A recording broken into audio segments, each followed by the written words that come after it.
At my sister's wedding, I stood at the grand entrance in a dress I designed myself, elegant, understated, and worth more than the average guest list combined. I gave my name to the staff. They frowned, tapped on their tablet, looked again. Then the words that changed everything. "Sorry, your name's not on the list." I thought it had to be a mistake. I had designed the invitations, the menus, the entire wedding theme. I made the dress. I turned to my mother. She didn't look surprised. In fact, she looked too amused.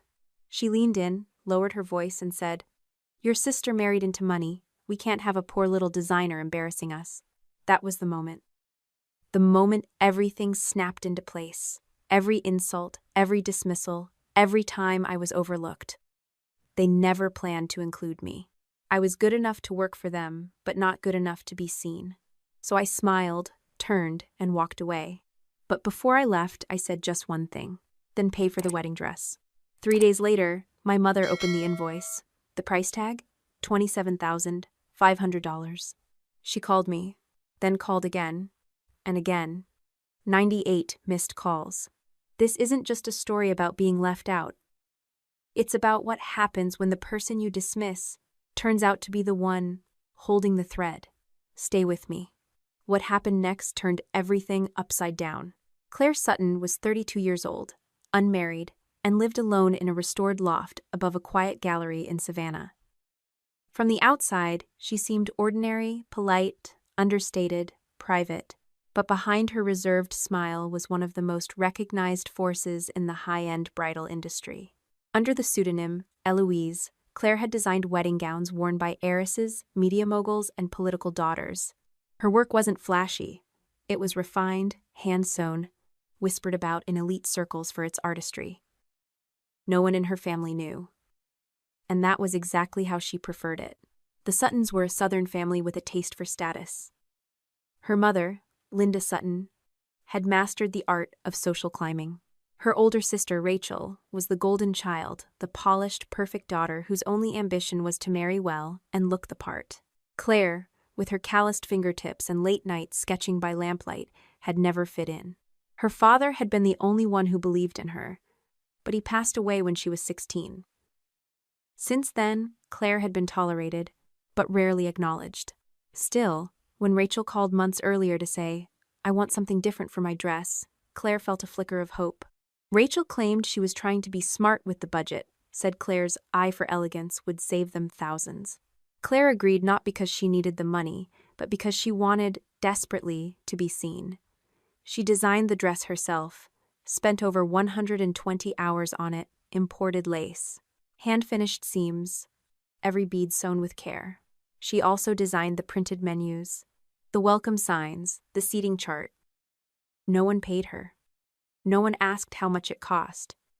They simply expected it, the way the Suttons always did. The morning of the wedding, Clare dressed with care, not to impress, but to respect her own work. Her gown was her own design, soft gray silk, high neckline, clean silhouette, elegant without outshining. She wore a small pair of heirloom earrings, her father's last gift to her, and a pale pink lip. It was a quiet tribute to the kind of woman she had become. Despite everything, when she arrived at the estate, the ceremony had not yet begun. She walked past the stone fountain, through the arch of climbing roses she had suggested during the planning stage, and reached the reception entrance. A young staff member stood there, tablet in hand, checking names. Clare smiled gently.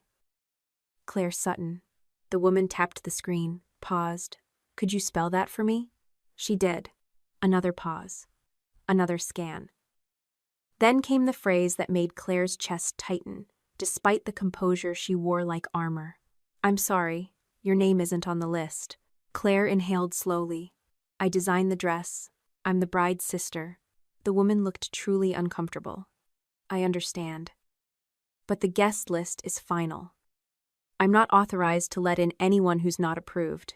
Clare nodded once, lips pressed together, then turned toward the crowd inside. That's when she saw her mother Linda gliding toward her like a swan on polished marble. Her expression didn't hold concern. She wasn't surprised to see Clare there. In fact, she looked prepared. "You came," Linda said, her voice calm. "That was brave." Clare kept her voice low. I'm not on the guest list. No, Linda replied, folding her hands neatly in front of her. We didn't include you. Why? Linda glanced over her shoulder, as if someone might be watching. Then she leaned in slightly. Rachel is marrying into a very respectable family. Wealthy, educated, prominent. We can't have someone like you showing up in a homemade dress, reminding everyone what we used to be. Claire stiffened. I'm not a liability. You're not one of us, Claire.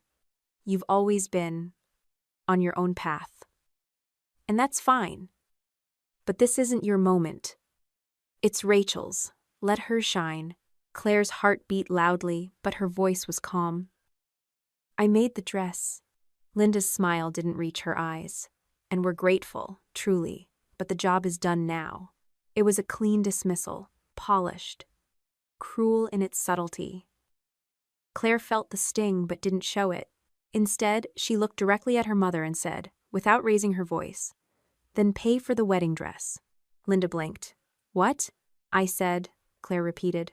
"You can go ahead and pay for the wedding dress." Before her mother could respond, Claire turned and walked away. She didn't cry. She didn't look back.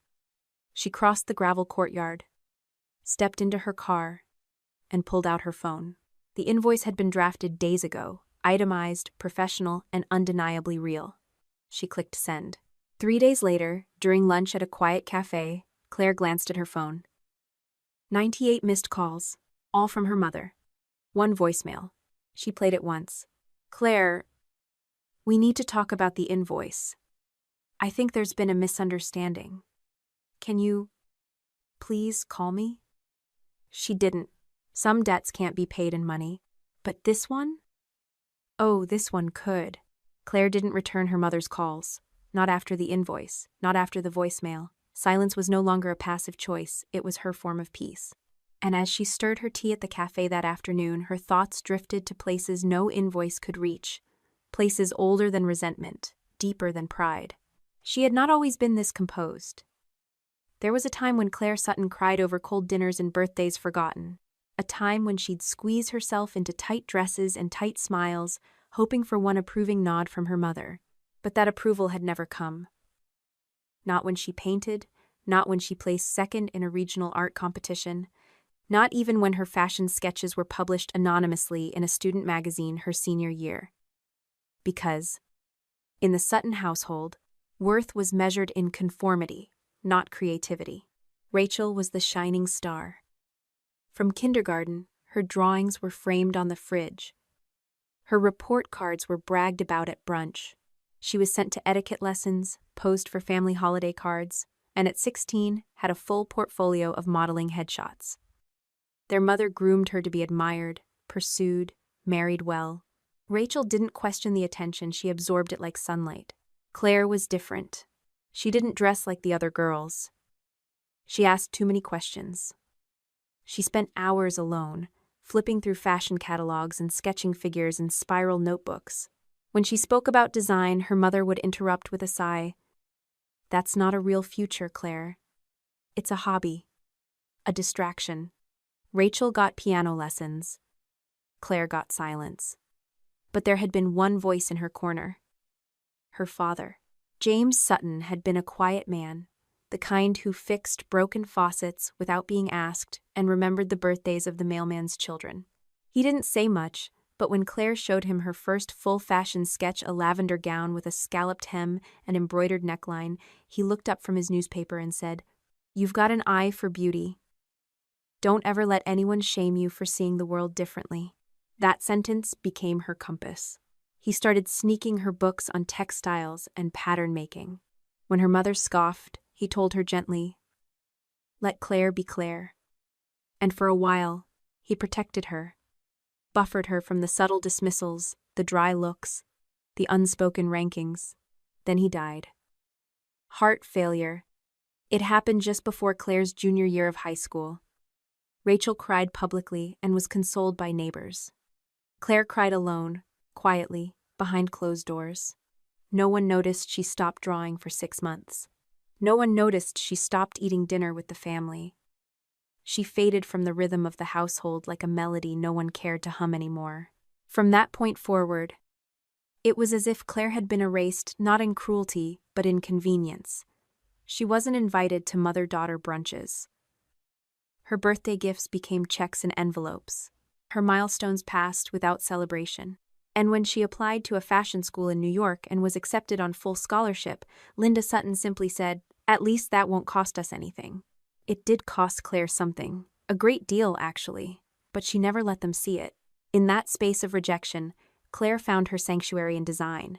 She buried herself in color theory, garment construction, couture history. She interned with tailors who barely spoke English, sewed buttons through the night for bridal ateliers, and sold sketches online under anonymous names to build a reputation.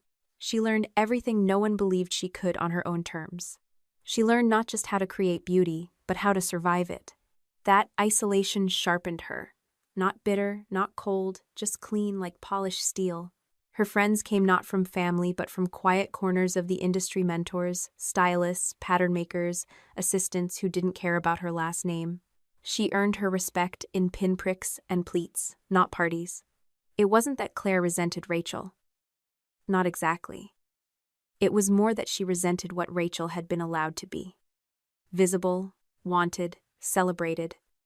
Clare had to earn every glance, every dollar, every moment of dignity. But she did. And that, perhaps, is what hurt her mother the most. Because no matter how far they tried to push her away, Clare built something stronger than their expectations. She built a self they could neither control nor claim. And now, as the Sutton name was paraded around the wedding estate, tied to a groom with 5 generations of banking heritage, Clare knew she had never truly belonged to that legacy. She belonged to something better. She had shaped her identity not through inheritance, but through fire. Not through comfort, but through creation. And they would learn, whether they liked it or not, that even forgotten children grow into women who don't forget who they are. Clare never planned to become famous. In fact, the more people talked about her designs, the more carefully she guarded the truth behind them.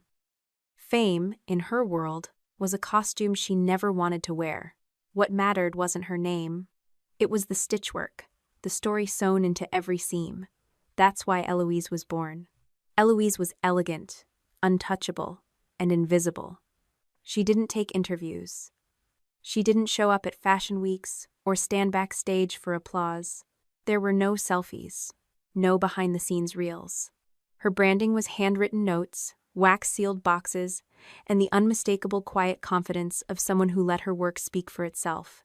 Her designs arrived in luxury garment bags with handwritten tags, "To the bride who deserves to feel remembered." That was her voice. And the world fell in love with it.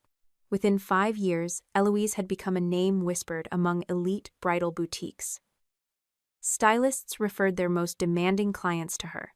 Her gowns sold at silent auctions, worn by women whose names never appeared in tabloids, but who moved the strings of society nonetheless. It wasn't the lace or the cut that made her work different. It was the intimacy. Each gown carried a pulse, something deeply personal, yet timeless. Among her earliest clients was a boutique firm that would later merge into Grant & Ellis, the luxury label owned by Michael Grant. Clare had no idea at the time. She only knew the brand paid fairly, offered creative freedom, and never asked to meet in person. She preferred it that way. Contracts were signed digitally, her identity obscured behind a proxy email and a legal agent.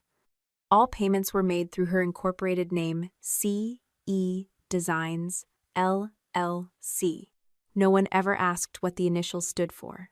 Over time, her work became central to Grant & Ellis's seasonal bridal collections.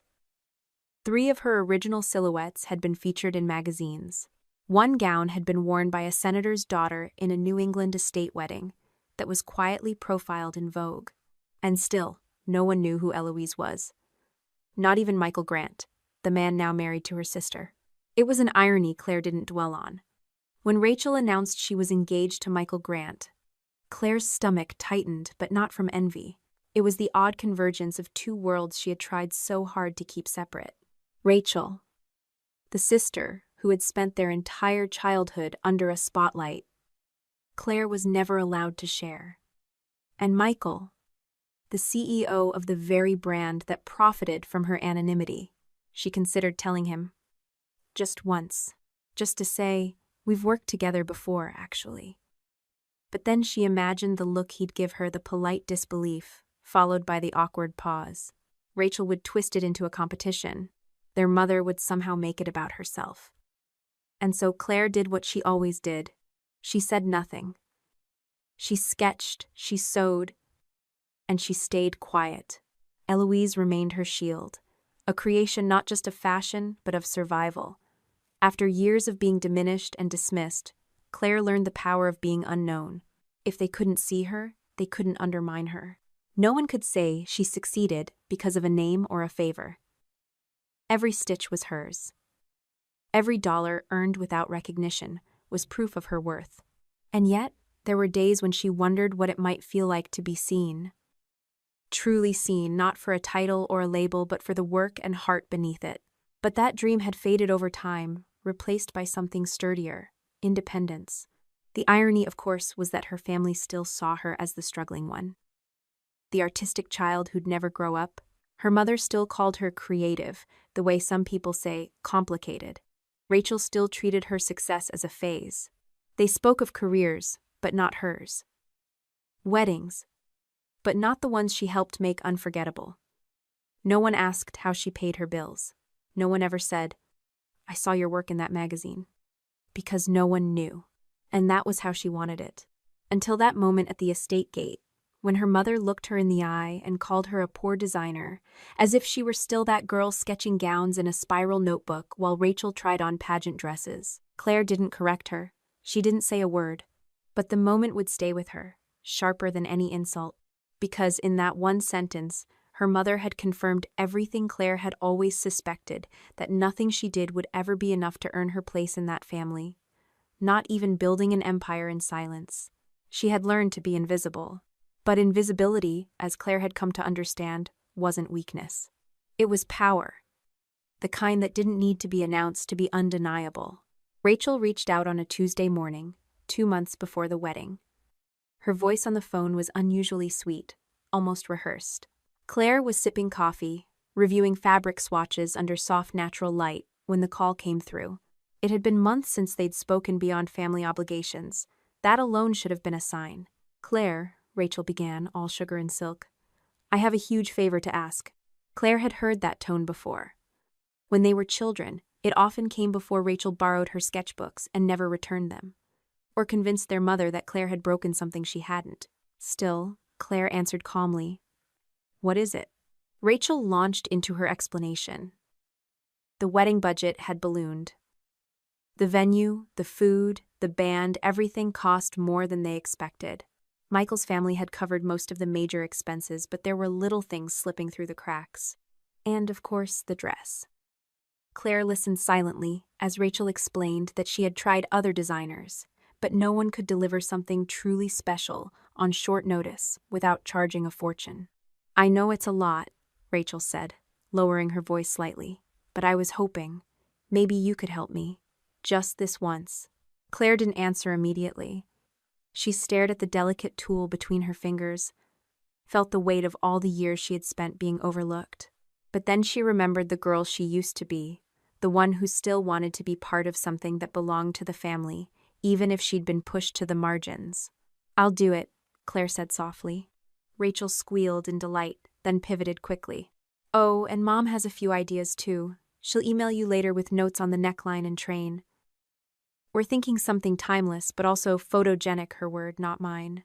The next 8 weeks became a blur of labor. Clare didn't just design the gown, she poured herself into it. She used antique Chantilly lace flown in from France. She hand-stitched hundreds of seed pearls into the bodice. The veil alone took 16 hours, each detail sewn to match the subtle embroidery along the hem. But she didn't stop there. Rachel mentioned that the signage and print work still hadn't been finalized, so Clare offered to help design the invitation suite, the menu cards, the table numbers. She added gold leaf accents by hand. When she saw the vision board for the floral arch was flat and uninspired, she redesigned it, sourced the vendors, and sent it anonymously through a production contact. She did it all quietly, professionally, under the same name she always used. Eloise. Never once did she attach her real name. Not on the labels. Not on the files. She never asked for payment. Never even brought it up. And they never offered. There were no thank you calls. No handwritten notes. No text that said, "It's beautiful." The only feedback came through forwarded messages from Linda. "Train needs to be shorter," or "Rachel wants more sparkle," or "We're concerned about the neckline, it's a little modest." Each comment was delivered like a correction to something inadequate, not a request to someone who had given without asking. Clare adjusted every detail without argument. She worked late into the night, bleeding pinpricks across muslin and tulle, questioning whether this was generosity or simply a return to the old pattern, her giving, them taking. What gnawed at her, though, wasn't the silence. It was the familiarity of it. The way her contributions disappeared into the background, like hotel music no one really listens to but would miss if it were gone. It was always that way. Clare was expected to give. Rachel was expected to shine. One evening, Clare delivered the final sketch, the one that would become the finished gown.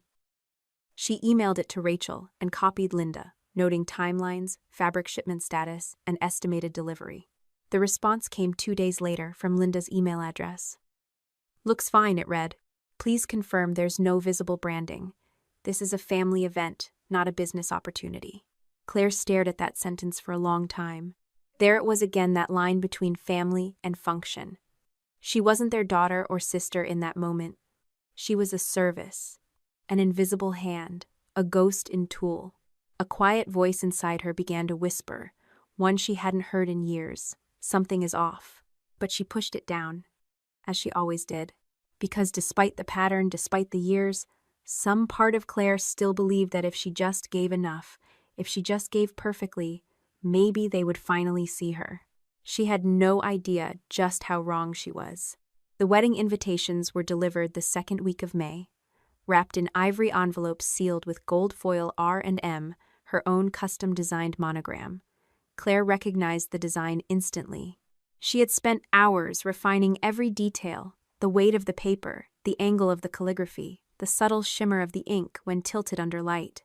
She had touched every element of those invitations, every visual decision approved under the name Eloise. And yet, when the packages went out, her mailbox remained empty. At first, she brushed it off. Maybe it got lost. Maybe they hadn't sent hers yet. There were dozens of guests. These things happened. But as the days stretched into a week, and her clients, some of whom were invited, sent screenshots or thanked her privately for the invitation's elegance, a quiet realization began to form in her chest. She hadn't just been forgotten, she'd been excluded. Still, Clare gave them the benefit of the doubt. Old habits died hard. She sent Rachel a message, deliberately casual. "Hey, I didn't get the invite yet. Can you check if it was sent?" Rachel replied with what looked like concern. "Oh, I'm sure Mom handled it. I'll ask her and let you know." Nothing more. No insistence that of course Clare was invited.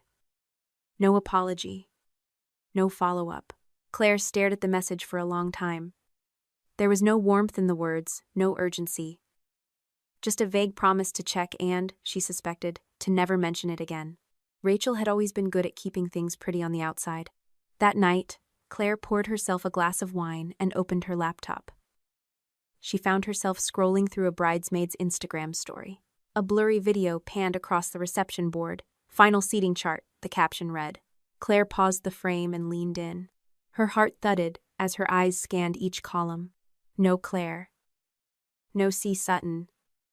No blank place card that might have been a placeholder. There were names she barely remembered, old neighbors, former classmates, even business partners of Linda's, but her own name was nowhere. She checked twice. Then again, it was deliberate. She had designed the very map she was now erased from. She knew the template, the spacing, the fonts. She had arranged the tables herself. Now, someone had removed her. Quietly, surgically. For a long moment, Clare sat motionless. Not because she was shocked, but because it confirmed what she had feared all along. Her presence was unwanted. Not inconvenient. Unwanted. Unwelcome. Still, She said nothing. She didn't respond to Rachel. She didn't call her mother. She went back to work. And yet the ache remained. A low, persistent ache that whispered questions into the silence. Why didn't they want her there? Was she really so embarrassing? So disposable? Was the dress enough but her existence too much? She remembered the hours she'd spent hand-beating Rachel's gown. The embroidery she had redone twice because Linda said it needed more light. The floral motif she reworked from scratch just to match the wedding's updated color palette. The dozen gold-stamped table numbers she reprinted the night before the printers failed. She remembered it all. And now, not even a chair with her name on it. There was something profoundly humiliating about being erased from a moment you helped create. But Clare didn't cry. She had outgrown tears for this family. Instead, she made a decision. A quiet, intentional one. She would attend, not to beg for a seat, not to shame them, not to reclaim something they had never truly given. She would go because she needed to know once and for all who they really were and who she had become. It wouldn't be about confrontation. It would be about clarity. She began to prepare with the same precision she applied to every client. She selected a dress of her own design, elegant and understated. She chose her jewelry carefully, nothing ostentatious, but everything meaningful. She polished her heels, pressed her coat, packed her dignity with her lipstick. If they were going to pretend she didn't exist, she would remind them without a single raised voice that she did, and that she never needed their permission to show up. The sun hadn't shifted. The florals still bloomed exactly where she'd envisioned them. The marble steps gleamed as if polished by memory itself. And Clare Sutton stood where she had feared she would outside her own creation, denied entry not by chance, but by design. The staff member glanced at the screen once more, apologetic. "I'm really sorry. You're not on the guest list." And we were given strict instructions. Clare said nothing. She had rehearsed this moment in her mind, but the quiet sting of reality ran deeper than any fantasy. In the silence that followed, her eyes found movement, heels clacking, perfume trailing, then settled on the figure approaching. Linda Sutton, poised as ever, radiated control. She walked with a calmness. Clare recognized well the confidence of someone who believed themselves beyond reproach.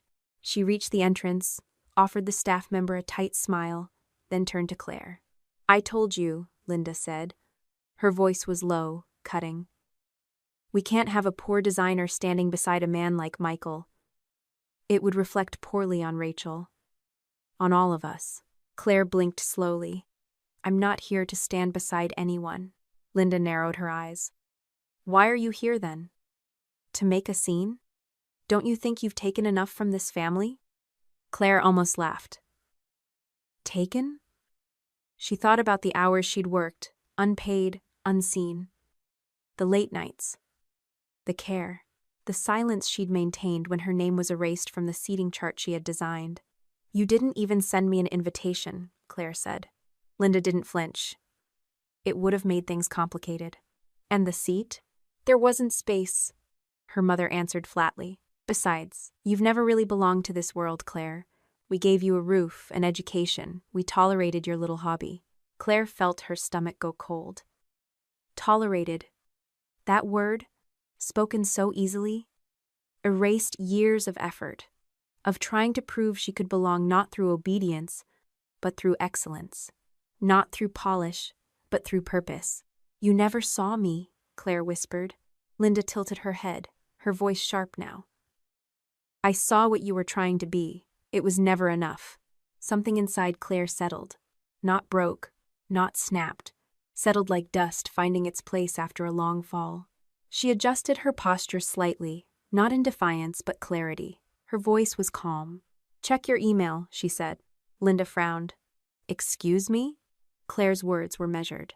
"Invoice sent." She turned. This time, not with hesitation or wounded pride, but with purpose. She walked back down the same path she had once dreamed of walking as a maid of honor, or even just a sister. That dream had died long ago. Today, she buried the ashes. Each step away from the estate felt quieter, cleaner. She didn't cry. She didn't tremble. She didn't let anger ruin the grace she had fought so long to claim. She didn't need to be let in. She had let herself out. By the time she returned to her apartment, Savannah was bathed in the soft gold of evening. She undid her heels, set her coat down, and made tea. No one called that night. Not yet. But the next morning, they began. Her phone lit up in pulses. 1 call, then 5. By lunch, there were 23. By evening, 57. By the third day, 98 missed calls, all from the same number. Her mother, her name, her voice, reaching across a line that had been severed too long ago to be rewired with panic. Claire didn't answer. She didn't need to hear the excuses, or the disbelief, or the plea to not overreact. She knew what they had found. The invoice. Itemized. Signed. The value of what they had stolen listed, taxed, and legally binding. She stirred her tea and looked out the window. The late afternoon sun streamed through the glass. A breeze fluttered the sheer curtains. In that moment, Claire Sutton wasn't grieving. She was free. The wedding had ended in spectacle, dancing under chandeliers, champagne flutes clinking, a sea of curated perfection that Rachel had engineered down to the last crystal centerpiece. Guests had left dazzled. Flashbulbs had faded. The band had packed up, and the catering crew moved quietly through the halls. Now at last it was just them. Michael stood by the bedroom window of the honeymoon suite, still in his tuxedo shirt, his jacket folded neatly over a chair. Rachel was humming to herself as she adjusted her gown one last time in the mirror, unable to resist another look at what she called the most important dress of her life. He glanced over, and that's when he noticed it. Just beneath the inside hem of the gown, barely visible unless you knew what to look for, was a delicate hand-stitched signature. An intertwining E and a single slanted L, stylized, subtle, but unmistakable. His brow furrowed. He stepped closer, gently lifting the fabric. "Wait, is this?" His voice trailed. Rachel looked up, startled. "What?" Michael didn't answer right away. His mind was already sprinting through possibilities. He'd seen that monogram before, on sketches, on prototypes, on fabric samples sent to his design team. It was the signature of Eloise, the elusive designer who had become the centerpiece of every internal meeting for 6 months. They had been chasing her, whoever she was. She refused every interview. Never signed contracts directly, only worked through third-party intermediaries. Her designs had elevated their seasonal bridal line. She had single-handedly revived Grant and Ellis's declining luxury segment. Michael's entire board had agreed. If they could lock her down with an exclusive, she'd be the crown jewel of their brand. "Where did you get this dress?" he asked. Rachel blinked. "What do you mean?"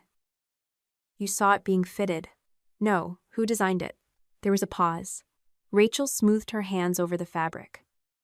"It's custom," she said carefully. "We didn't go through a brand." "I can see that," he said. "But who made it?" She hesitated too long. Michael's voice sharpened. "Rachel." Her eyes flicked away. She looked caught, and worse, guilty. "Claire," she admitted, almost in a whisper. "Claire made it." Michael stared at her, stunned. "Claire?"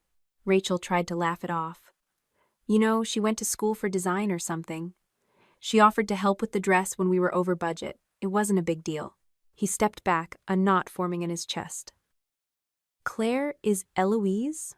Rachel's mouth opened, but no words came. Michael had never seen her look that way, cornered, vulnerable. She couldn't lie fast enough to catch up to the truth. "You're telling me," he said slowly, "that the most brilliant designer we've ever worked with, the person I've been negotiating with through legal for 6 months, the one our team built our next quarter around, is your sister?" Rachel was flushed now. "You're overreacting. She didn't even charge us. And honestly, it was better this way. You know how dramatic she gets. If we made a big deal of it, it would have turned into some sob story about the family again." Michael's jaw tightened. "You erased her from her own work. She's always been like that. Emotional, difficult. She's not..." Rachel stopped herself. "She's not a brand, Michael. She's just Claire." But he wasn't listening anymore. He was thinking back to the email exchanges. The sketches that arrived at 3 a.m., brimming with originality. The sample dress that reduced their VP of design to stunned silence. The signature, the deliberate mystery, and how much of his future success of their company's future had been tied to this ghost of a creator. She had been right in front of them, and he had married the person who had knowingly pushed her into the shadows. Michael turned away from Rachel and stared out the window. Outside, the estate grounds were still bathed in wedding lanterns, flickering gently in the night breeze. "I don't believe this," he said under his breath. Rachel approached him cautiously. "It's not like she needed the attention. She's always been complicated. I just wanted the day to be simple." He turned, his voice low but hard. "You sabotaged a multi-million-dollar relationship. You lied. You humiliated her." Rachel straightened. She didn't belong here. He stared at her for a long time, as if seeing her clearly for the first time. "She built this entire day," he said, "and you made sure she couldn't attend." The silence between them thickened. Outside, the lanterns began to flicker out. Inside, something else had already gone dark. The invoice arrived on a quiet Wednesday morning. It was delivered via email, no subject line, no message body. Just a professionally formatted PDF attachment labeled Design Services, R. Sutton Wedding. Linda clicked on it absent-mindedly, expecting perhaps a late RSVP or vendor receipt. But as the document opened, her hand froze on the mouse. Line after line detailed the costs. Hand-stitched lace imported from France, bespoke embroidery, custom calligraphy for all signage, foil, stamped invitations, personalized design consultation hours, rush delivery, late-night alterations, and stylized table decor. It read like a luxury showroom catalog because it was. Each line methodically accounted for labor, materials, and exclusivity. At the bottom, bolded but without drama, was the total, 27,500 美元. Below that, due in full within 7 business days. Noblem. No greeting. No passive-aggressive remarks. Just the kind of clean, professional, legally sound invoice one might expect from a high-end couture atelier. Because that's exactly what it was. Linda's face went pale. She stared at the figure, as if it were a threat. "This must be a mistake," she muttered, clicking back to the inbox, hoping for another message, a follow-up, a retraction, some emotional plea that would make it all less formal. But there was nothing. No explanation, no emotion. Just that invoice. Across the kitchen, Rachel sipped her coffee and scrolled through her phone. "What's wrong?" Linda didn't respond immediately. She simply turned the laptop screen toward her daughter. Rachel leaned in. Her smile faded. "You've got to be kidding me," she whispered. "She's charging us?" Linda's voice sharpened. She didn't say anything about money. She offered to help. Rachel stared at the itemized breakdown. $27,000? For what fabric and ink? She included labor, Linda said, rereading the lines. Design hours, licensing, the lace alone cost good lord. Rachel pushed her chair back and stood. No, I'm not letting this slide, I'm calling her. She picked up her phone, already dialing. Michael, entering from the other room, paused when he saw the laptop screen. What's that? Rachel turned.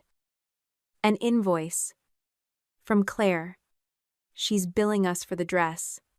And everything else. Michael walked over, read it in silence, then looked up. Good. Rachel blinked. Good? Michael's voice was calm, too calm. She's charging you for work you used, work you erased her from. I didn't erase her.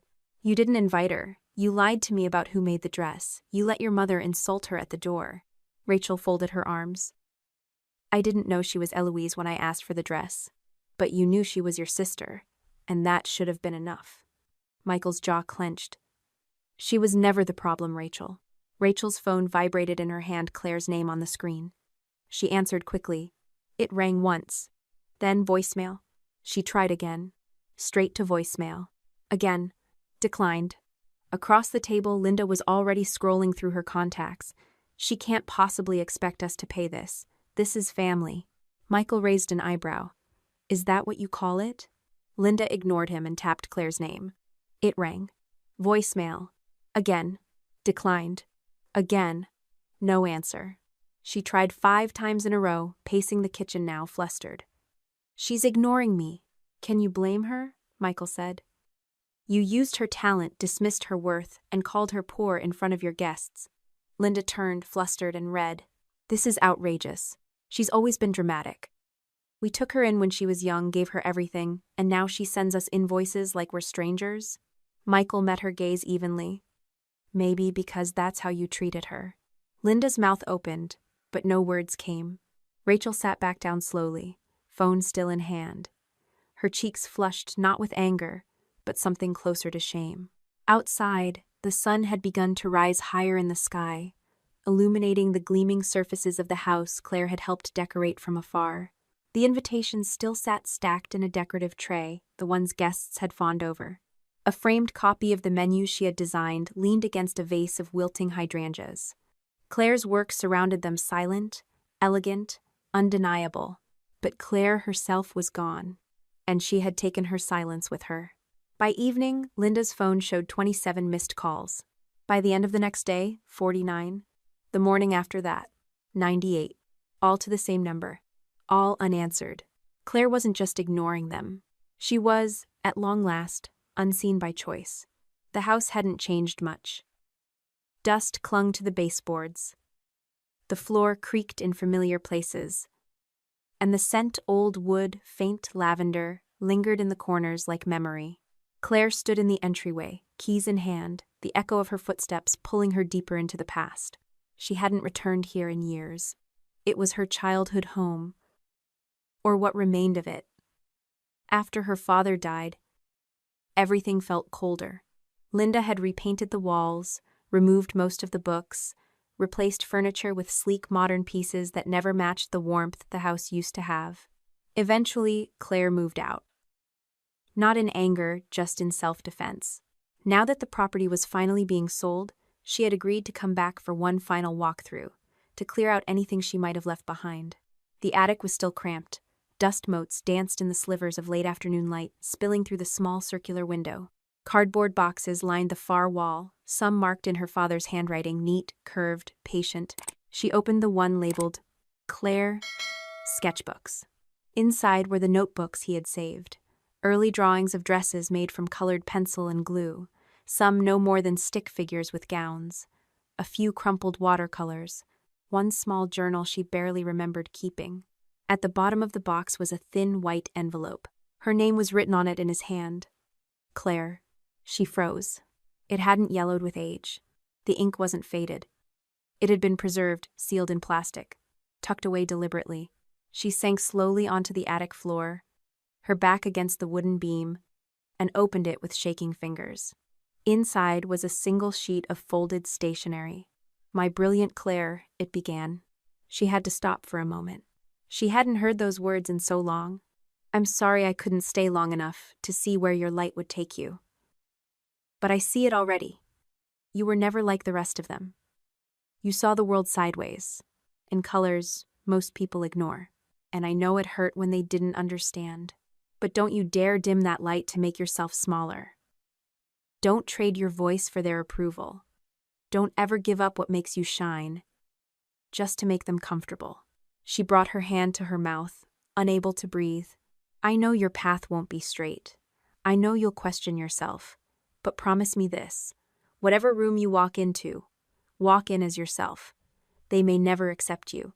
But that doesn't mean you don't belong. You do, just as you are." Her chest collapsed with a sob, the kind that came from deep inside, untouched for years. Tears spilled freely now, streaking her cheeks and falling onto her lap. She hadn't cried when they removed her from the guest list.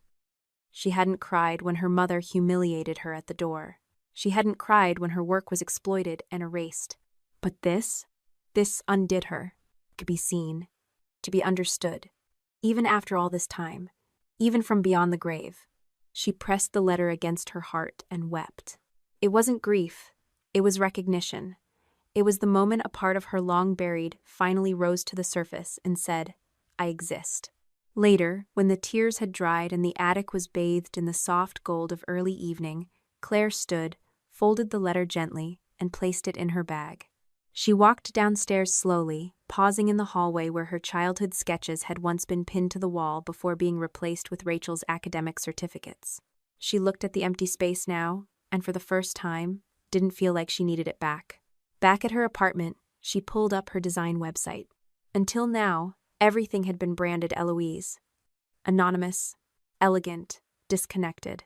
She opened her designer profile, her bio. She deleted the pseudonym.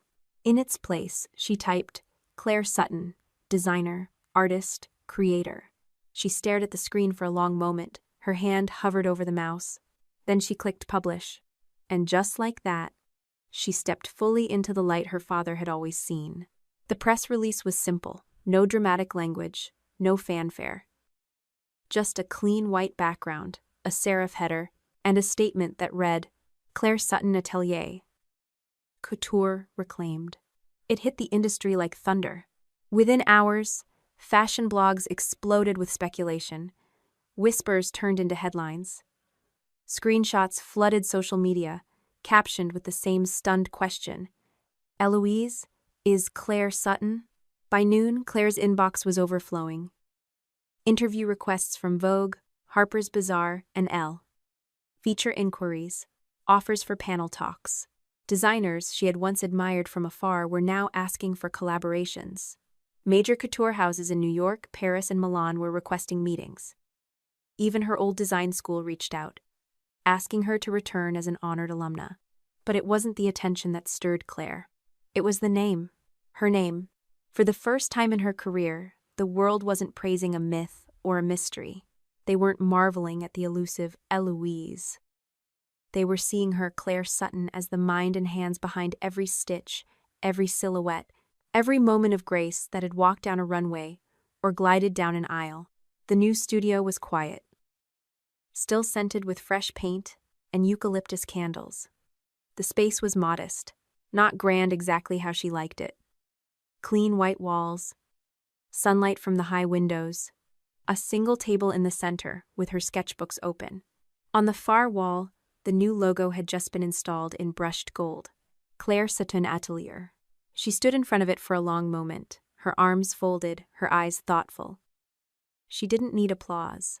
She had built this with her own two hands, piece by piece, heartbreak by heartbreak, and finally, with truth. Her assistant, a sharp young designer named Keisha, entered with a tablet.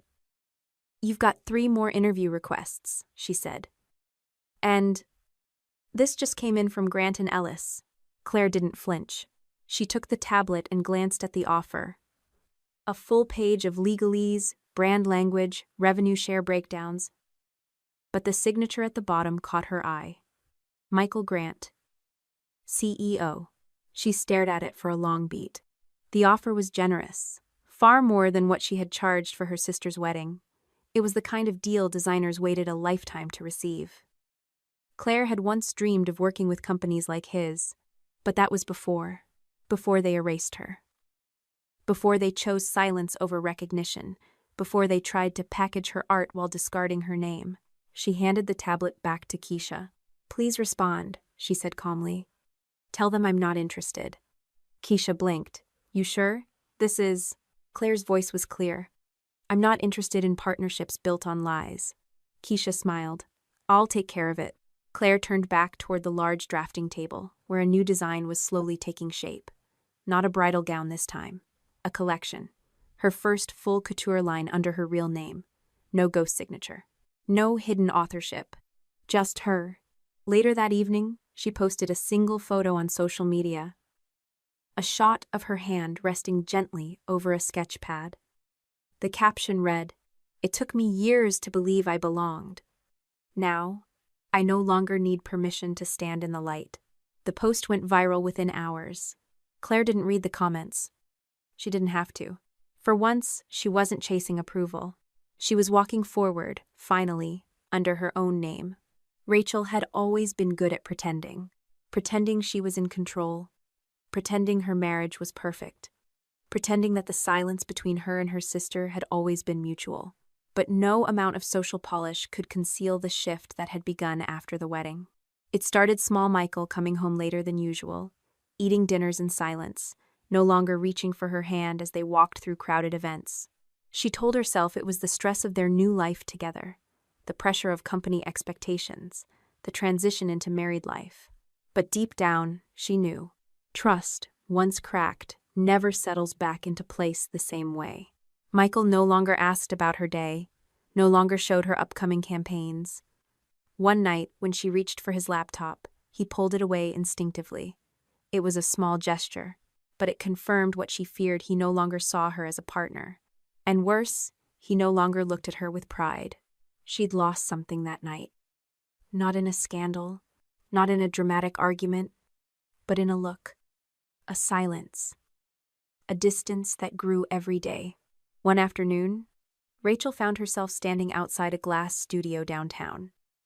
A name was etched across the front, in minimalist gold, Clare Sutton Atelier. She stared at it for a long time before reaching for the handle. The receptionist recognized her instantly, but didn't smile.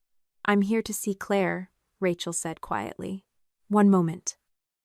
The receptionist picked up the phone, murmured something, then nodded. "You can wait in the front." The minutes passed slowly. When Clare finally emerged, she wore simple black slacks and a crisp white blouse, her hair pulled back, her face calm, not cold, not angry, just resolved. Rachel stood. "I need to talk to you." Clare gestured toward a side office. No words, just emotion.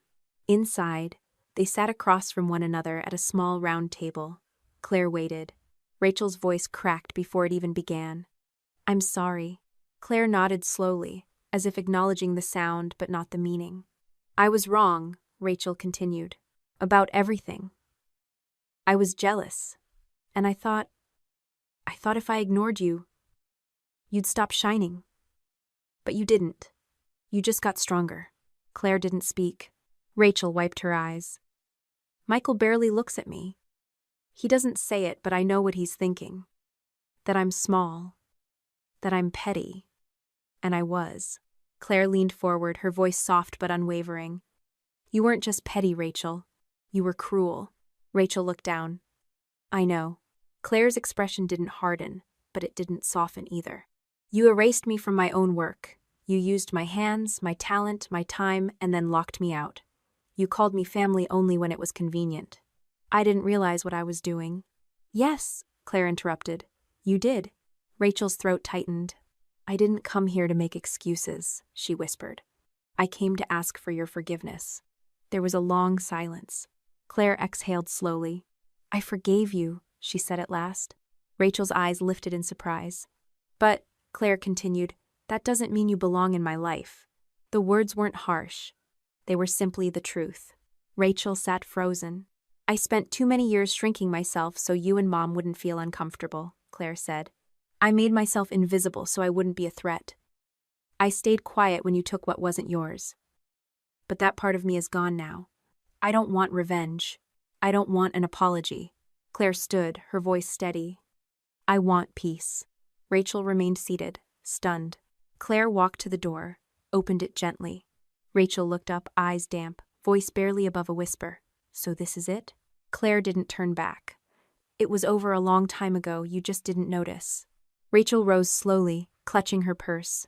She looked around the studio so full of light, filled with fabrics and sketches and life, a place of purpose, of creation, a place she could never step into honestly again. As she stepped outside into the evening air, the truth settled into her chest, heavier than guilt. She hadn't just lost a sister. She had lost the only person who had ever offered her unconditional love and buried it beneath pride.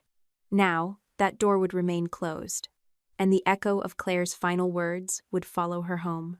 The studio buzzed with quiet energy. Bolts of fabric lined the shelves, dress forms stood like silent witnesses, and rays of morning sun poured through the tall windows, casting long golden lines across the polished floor. But today, something was different. The long table in the center, once reserved solely for Clare's sketchbooks and samples, had been cleared.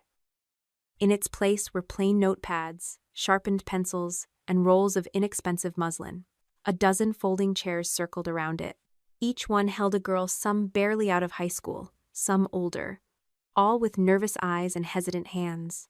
Clare stood at the head of the table, She wasn't dressed like a fashion icon. She wore soft denim, a loose white shirt, and her hair tucked casually behind one ear. There was no runway, no press, no grandeur, just her and them. She introduced herself without fanfare. She spoke of lines, of balance, of color theory, but not like a lecturer. Like someone opening a door she had once been locked out of. Then she paused. "I know some of you don't believe you belong in a space like this," she said. "I know what it feels like to be overlooked. To be told your dreams are silly. To hear your voice and then doubt it." The room was still, eyes fixed on her. She continued, her tone gentle. "This is not just a studio. This is a room where no one asks if you're worthy. You already are. You just haven't been taught how to say it with fabric yet."